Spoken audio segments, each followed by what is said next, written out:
Alo. Alo. Salam. BMT Tikinti Şirkətinin müdürü Talih müəllim eşitir. Buyurun. Baş idarə, yani BMT patolog adamım. Bu tikinti şirkətinin ops müdürüyəm. Buyurun eşitirəm. Buyur mənim xanım. Mənlə tanış olmaq istəyirsiniz? Qulaq asın, ağlınızı başınıza yığın. Mən siz fikirləşdiyiniz oğlanlardan deyil ama. Bizdən o qızla tanış olan oğlanlar. Ağlını başqa yığın. Amma oğlanlarına deyirəm, sən cavabını verərlər ha. Məni bir də narahat eləmə, istəyirsən? Qanmır.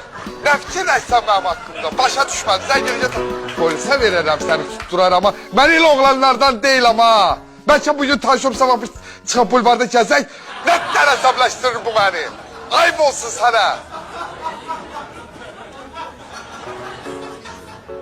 İmkan vermədi ya. Gül kimi yuxuda qızla tanış olurdum.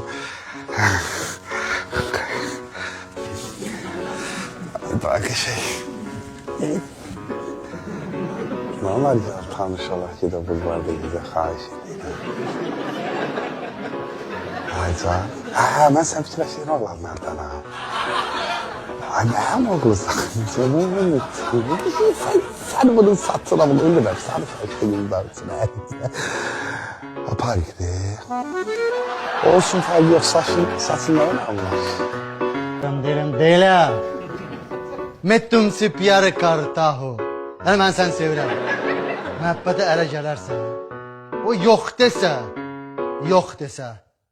O gitən ağzından o qaqaş bir şapalaq qoyur. Elə şapalaq vuracam ona.